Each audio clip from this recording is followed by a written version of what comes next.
ये कहाँ तक सही है कि आप एमआईएम के टिकट पर ही इलेक्शन लड़ेंगे? अभी अगर नहीं एक टिकट दिया गया तो आप चुनाव नहीं लड़ेंगे? अभी देखिए, अभी पर हम लोग वोट दे करके उसको एमएलए एमपी और प्रधानमंत्री और मुख्यमंत्री बनाए। यहाँ से जाकर के सब लोगों के गला में माला पहनाया और फोटो खींचा, माला पहनाया और फोटो खींचा। अरे फोटो खिंचा करके माला पहना करके तुम क्या करोगे? वो जो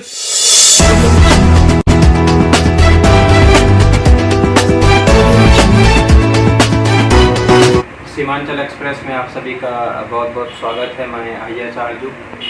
जैसा कि आप लोगों को पता ही है कि हमारा सीमांचल एक्सप्रेस जो ग्रुप है, इसमें बहुत सारे बुद्धिजीवी लोग जुटे हुए हैं, बहुत सारे लोग हैं जो हमारे न्यूज़ को बहुत अच्छी तरीके से देखते भी हैं और उसी को आगे बढ़ाते हुए अभी हम लोगों का एक मुहिम चला हुआ है कि हम लोग मतलब जो अभी इस लॉकडाउन में लोगों का मुसीबत में साथ दे रहे हैं, ऐसे लोगों को हम लोग जाकर के पुरखुरूस उससे मिलें और उससे दो चार बातें करें। तो जैसा कि आप सबको पता है कि अभी हम उस शख्स के पास बैठे हुए हैं जो कोचाधामन में एक मजबूत विपक्ष का रोल अदा कर रहे हैं। मेरी मुराद है अलहाज इजहार अस्फी साहब से, मैं उसके दरमियान हूँ। मैं चाहूँगा कि दो चार बातें इजहार अस्फी साहब से भी जाना जाए कि ये किस तरह से लोगों को मतलब मदद कर रहे हैं, कैसे कर रहे हैं। तो इजहार अस्फी साहब, बहुत बहुत स्वागत है आपका हमारे सीमांचल एक्सप्रेस ग्रुप में। और सबसे पहले आपको हमारे ग्रुप की तरफ से ईद की शुभकामनाएं। और जैसा कि आप जानते हैं कि अभी हम लोग लॉकडाउन 5 में ही मतलब जूझ रहे हैं, क्योंकि आज 1 तारीख है तो उसको एक लॉकडाउन 5 ना करके अनलॉक 1 का नाम दिया गया है। आप किस हिसाब से अपने स्तर से देख रहे हैं कि ये कैसा मतलब ये जो लॉकडाउन है ये कहाँ तक सक्सेस है, सरकार का मिशन कहाँ तक मतलब जो है वो कहाँ तक पहुँच रही है, लोगों में कोई अच्छा मैसेज जा रहा है नहीं जा रहा है, इसके बारे में आप बताइए। अब देखिए, जो लॉकडाउन हुआ, बढ़ते बढ़ते ये 5वां चरण का लॉकडाउन शुरू हुआ, इसका नाम भी बदला। अब देखिए ये बदलते बदलते कहाँ तक जाता है। ये हिंदुस्तान है, हिंदुस्तान की सरकार और हिंदुस्तान की सबसे मजबूत सरकार, इसमें कोई दो राय नहीं है। जनता ने जो उसको वोट दिया, सबसे मजबूत सरकार बनाया इसको।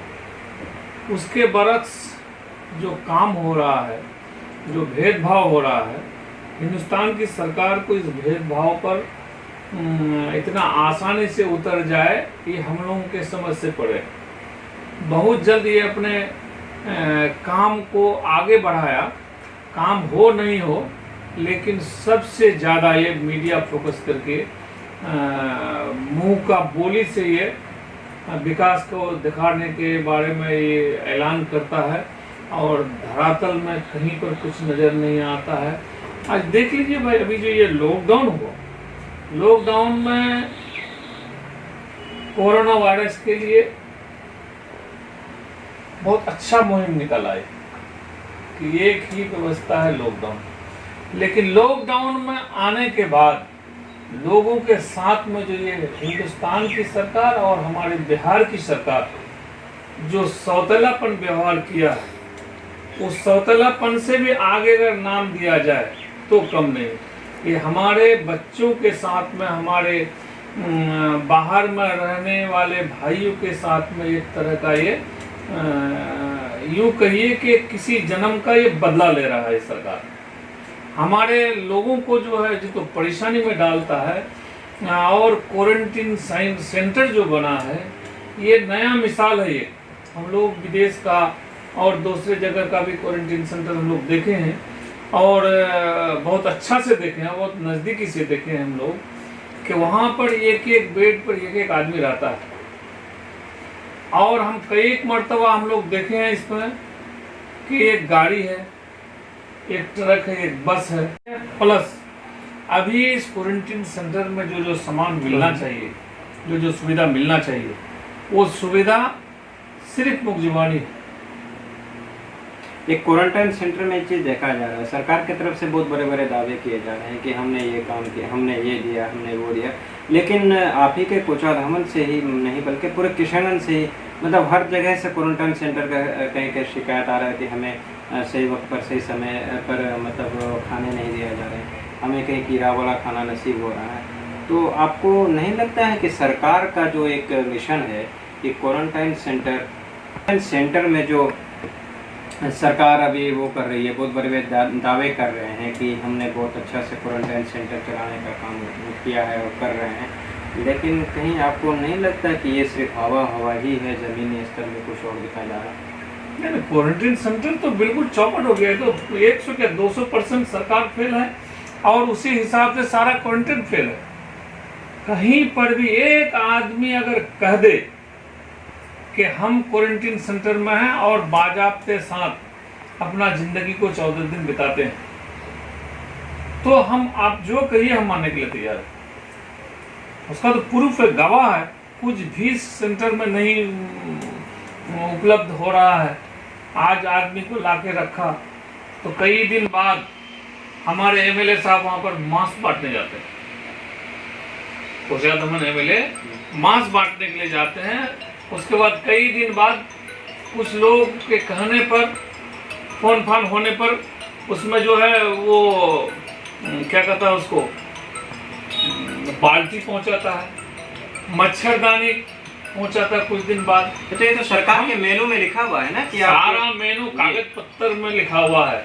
ये लोग चाह रहा है कि जितना पैसा यहाँ पर मिला हुआ है सारा पैसा का बंदर बांट हम लोग कागज पत्तर में करें और इन लोगों को 14 दिन सेंटर में रख करके सारा इन्हीं लोगों के नाम पर पैसा। कहीं ना कहीं आप वर्तमान विधायक पर भी बहुत बड़ा ब्लेम कर रहे हैं। नहीं, ब्लेम नहीं कर रहे हैं हम, उसका एक तरह से मतलब पैसा बचाया जा रहा है।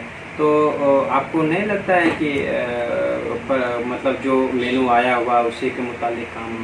हाँ, तो आप पत्रकार बंधु को हम खुले तौर पर कहना चाहते हैं कि ईमानदारी से किसी एक सेंटर में आप चले जाइए। किस सेंटर में जाने के हैं आप? जो हमारे विधायक जी के बगल के घर के और उसके खड़ियान में जो उसके पंचायत में जो सेंटर है, उस सेंटर का जरा सा जायजा लेकर के बताइए। उस सेंटर में भी अगर ठीक से चलता है तो हम लोग तो बहुत दूर है।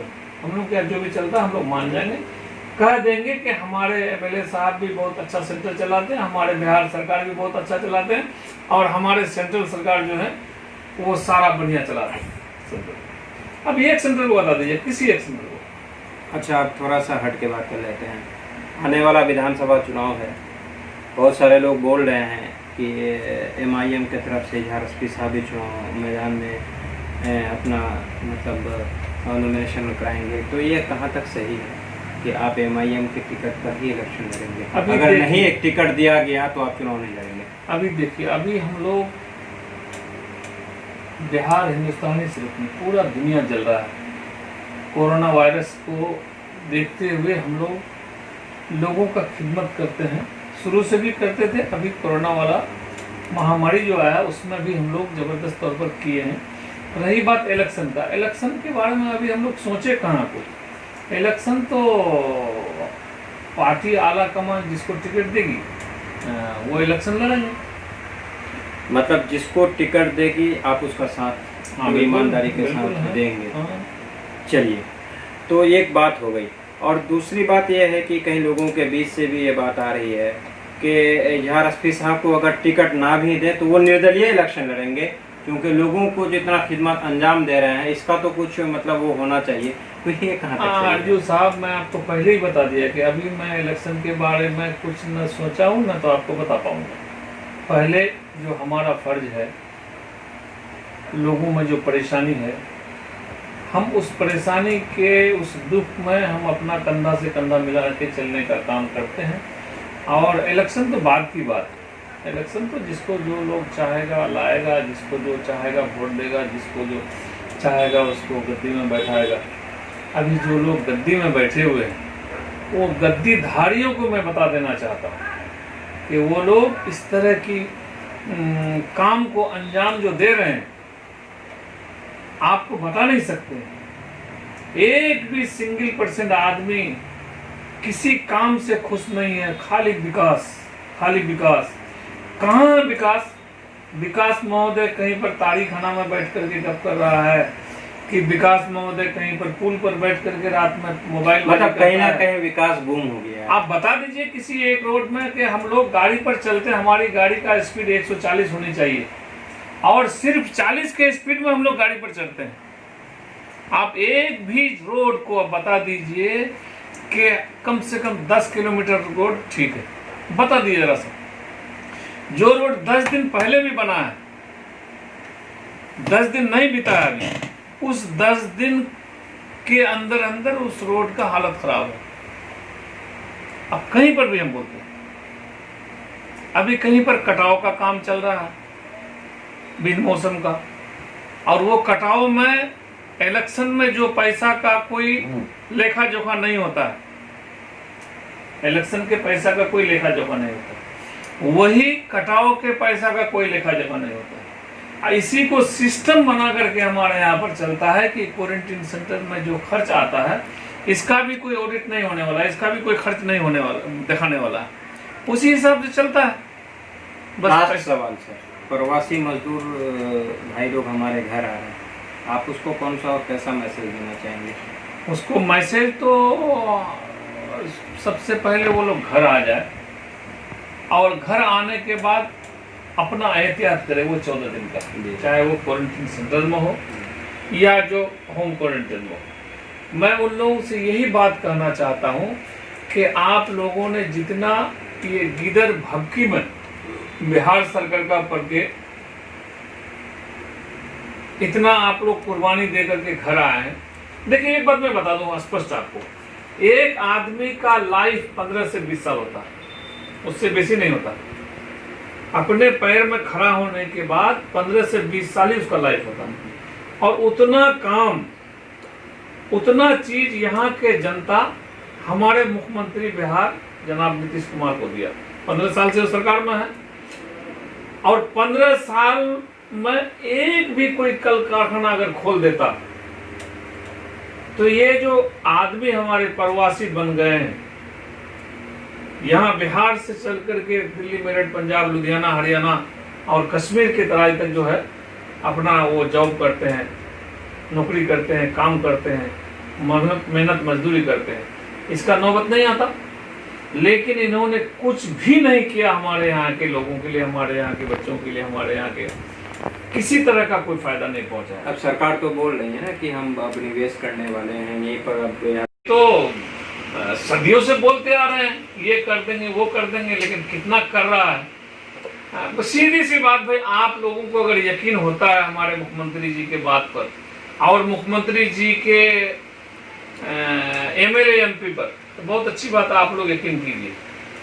हम तो इसके बाद और यकीन करने वाले नहीं है, चूंकि यह इस घड़ी में एक आदमी जो जल के आया है दिल्ली, मेरठ, पंजाब, हरियाणा, लुधियाना से ट्रक पर चढ़ करके, ट्रेन पर चढ़ करके, और उसको कटिहार से किशनगंज आने में 10-10 घंटा उसको रुकना पड़ा कटिहार में। उसके बाद किसी तरह से गाड़ी मिली तो उसको ला करके रखा यहाँ पर बेलवा में, वहां से फिर जांच करके जो क्वारंटीन सेंटर में 14 दिन रखा है, हम उस एमएलए, उस एमपी, उस प्रधानमंत्री, उस मुख्यमंत्री को कहना चाहते हैं वो 14 घंटा वो बिता दे, बेशक हम मान जाएंगे, और उसको जिंदगी भर हम लोग वोट दे करके उसको एमएलए, एमपी और प्रधानमंत्री और मुख्यमंत्री बनाएंगे। 14 घंटा सिर्फ वो बिता के दिखा दे। ट्यूबवेल का पानी साफ महकता है, बाथरूम में आपका साफ नहीं है, दुनिया भर का महकता है, खाने में जो दाल पड़ता है, मैंने कहीं ना कहीं बद इंतजामी है। हाँ, सरकार। और यही नहीं जनाब, मैं पिछले दिन बिशनपुर सेंटर गया था, और बिशनपुर सेंटर में वहां के लोगों से जो मैं मुलाकात किया, उन लोगों का हाल और चेहरा मोड़ा देख करके मेरा आंख से आंसू निकल गया। उन लोगों का कई कहना था कि खाना पीना तो जो है आपके सामने में है, और अभी अभी आज रात में सांप निकला, सांप, और भोर के टाइम में फिर दूसरा सांप निकला, उसके बारे में भी कुछ नहीं कर रहा है। लोग इतना हल्ला किया, इतना हल्ला किया। फिर मैं मास्टर साहब से बात किया, बीडीओ साहब से बात किया, सीओ साहब से बात किया, लेकिन जस का तस। और उसको दिखावा के लिए कई दिन बाद उसको छुट्टी हुआ तो हमारे जो नेता है यहाँ से जाकर के सब लोगों के गला में माला पहनाया और फोटो खींचा। माला पहनाया और फोटो खींचा। अरे फोटो खिंचा करके माला पहना करके तुम क्या करोगे? वो जो 14 दिन उसको रखे, उसका हाल जाके पूछो, उसका माँ बहन उसका बाप का जो हाल पूछो कि मेरा बेटा जो बिशनपुर सेंटर में उसका क्या गत हुआ। आज से 3 दिन पहले संथा कोचाधामन में जो है हेडक्वार्टर है, वहां के लोगों का जो ये हुआ परेशानी हुई, वो लोग भूख हड़ताल में बैठे थे। अगर सेंटर अच्छा होता, चलिए कहीं ना कहीं आप ये चीज